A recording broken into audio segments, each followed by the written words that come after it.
কেমন আছো সবাই? আজ তোমাদের সাথে আরেকটা নতুন রেসিপি নিয়ে হাজির হয়েছি। এই রেসিপিটার নাম আমি কি দেব সেটা আমি বুঝে উঠতে পারিনি। তোমরাই বলো যে এই রেসিপিটার নাম কি হতে পারে। তার আগে চলো রেসিপিটা শেয়ার করি। এর জন্য এক আটি পালং শাককে আমি ধুয়ে ভালো করে বেছে এইরকমভাবে কেটে নিয়েছি। আমি একটু বড় বড় সাইজ করে কেটেছি। সাথে আমি কিছু সবজিও কেটে নিয়েছি। যেমন ধরো এখানে প্রথমেই নিয়েছি বেগুন। একটা বেগুনকে এই রকম সাইজ করে কেটে নিয়েছি। তারপরে নিয়েছি একটা ছোট গাজর, সেটাকেও এরকম ছোট ছোট করে কেটেছি। আর নিয়েছি দুটো আলু, আলুটাকেও এরকম ডুমো ডুমো করে কেটে নিয়েছি। একটা রাঙা আলুকেও এরকম ডুমো ডুমো সাইজ করে কেটে নিয়েছি। একটা মিডিয়াম সাইজের পেঁয়াজকে এরকম খোসা ছাড়িয়ে রেখে দিয়েছি। আর নিয়েছি কয়েক টুকরো আদা, সাথে নিয়েছি 10-12 টুকরো রসুন। সব কিছুর খোসা ভালোভাবে ছাড়িয়ে আমি একসাথে সাজিয়ে রেখেছি। আদা, রসুন আর লঙ্কাটা পরে আমি পেস্ট করে নেব। ঝালের জন্য আমি দুটো কাঁচা লঙ্কা ইউজ করছি। আরেকটি জিনিস লাগবে, সেটা হলো 100 গ্রাম ছানা। এখানে জল ছড়ানো 100 গ্রাম ছানা আছে। এবার কড়াইতে 3 চামচ সর্ষের তেল দিয়ে তাতে দিয়ে দিচ্ছি 1 চামচ পাঁচফোড়ন আর দেব একটা শুকনো লঙ্কা। ফোড়নটাকে 1 মিনিট ভেজে নিয়ে প্রথমেই ছেড়ে দেব আলুগুলো। আলুটার সাথে কিন্তু গাজরগুলো দিয়ে দেব আর মিষ্টি আলুটাও দিয়ে দিচ্ছি। এগুলোই সিদ্ধ হতে একটু বেশি টাইম লাগে। আর বেগুনটা এখন দিচ্ছি না, ওটা পরে দেব। এবার দিয়ে দিচ্ছি একটু সামান্য নুন দিয়ে এটাকে সবজিগুলোকে একটু ভালো করে নাড়াচাড়া দিয়ে নিচ্ছি। নুনটা এখনই দেওয়ার ফলে সবজিটা একদম তাড়াতাড়ি সিদ্ধ হয়ে যাবে। এবার সবজিটাকে একটু ঢেকে দিচ্ছি।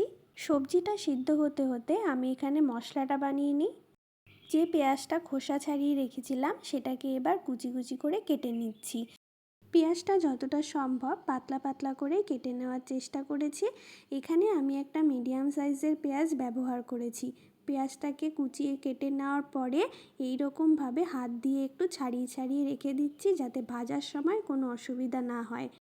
পেঁয়াজটা কেটে নেওয়ার পর একপাশে আমি মিক্সিতে মশলাটাও তৈরি করে নেব।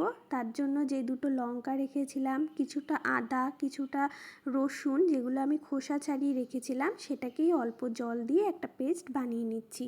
5 মিনিট পর দেখো এখানে আলু আর গাজরটা প্রায় সিদ্ধ হয়ে এসছে। এবার এই সময় বেগুনটা দিয়ে দেব। বেগুনটা দিয়েও আর একটু নাড়াচাড়া করে আবার একটু ঢেকে রেখে দেব। 5 মিনিট পরে ঢাকাটা খুলে দিলাম। সমস্ত সবজিগুলোই ভালো সিদ্ধ হয়ে গেছে। দেখো আলুটাও একদম নরম হয়ে গেছে, আর ঢাকা দিতে হবে না। এবার একটু লাল লাল করে ভেজে নেব। তোমরা চাইলে হালকা ভেজেও কিন্তু নামিয়ে নিতে পারো। আমি একটু কড়া করে ভেজে নিচ্ছি। সমস্ত সবজিগুলো ভাজা হয়ে গেছে। এবার একটা প্লেটে নামিয়ে নেব। অবশ্যই তেল ছেঁকে ছেঁকে নামাবে। কড়াইতে অল্প একটু তেল রয়ে গেছে, আর একটু তেল দরকার। অল্প তেল দিয়ে দিলাম। এবার কুচিয়ে রাখা পেঁয়াজগুলো ছেড়ে দিচ্ছি। পেঁয়াজটাকে এবার নুন ছাড়াই লাল লাল করে ভেজে নিচ্ছি। গ্যাসের ফ্লেমটাকে আমি হাইতেই রেখেছি। পেঁয়াজটা একটু লাল লাল করে ভাজা হয়ে গেলে এবার এতে দিয়ে দেব আদা, রসুন আর কাঁচা লঙ্কা যে পেস্ট করে রেখেছিলাম সেই পেস্টটা। তারপরে তাতে দিয়ে দেব একটু নুনটা কিন্তু বুঝে ব্যবহার করবে।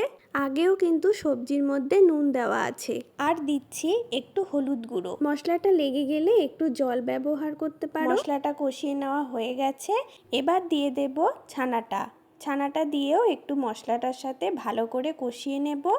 তোমরা চাইলে আরেকটু বেশি ছানাও ব্যবহার করতে পারো। ছানাটা দিয়ে মশলাটার সাথে এই 2 মিনিট একটু নাড়াচাড়া দিয়ে কষিয়ে নিয়েছি। এর বেশি দরকার নেই। এবার কেটে রাখা পালং শাকটা দিয়ে দেব।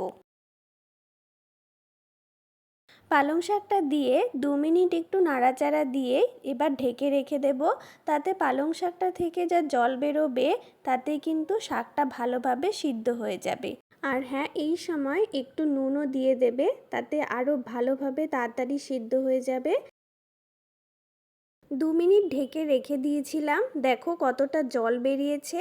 আর পালং শাকটাও কিন্তু অনেকটা সিদ্ধ হয়ে নরম হয়ে গেছে।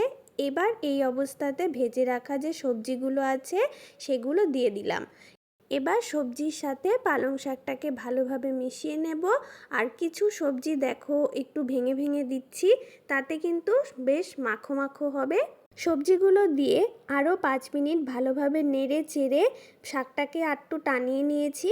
এবার দিয়ে দেব স্বাদ অনুসারে একটু চিনি, আর নুনটা এই সময় একটু চেক করে নেবে। চিনিটা দিয়ে সবজিটা আরেকটু নাড়াচাড়া দিয়ে দেখো প্রায় শুকিয়ে এসেছে। এই অবস্থাতে এবার আমি নামিয়ে দেব। তৈরি হয়ে গেল আমাদের ছানা দিয়ে পালং শাক দিয়ে সবজি দিয়ে একটা রেসিপি। খেতে কিন্তু অসাধারণ হয়েছিল। বাড়িতে কিন্তু অবশ্যই একবার ট্রাই করো। কেমন লাগলো এই নতুন ধরনের রেসিপিটি অবশ্যই আমাকে কমেন্ট করে জানিও।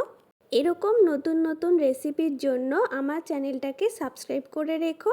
আজকের মতন তবে টাটা।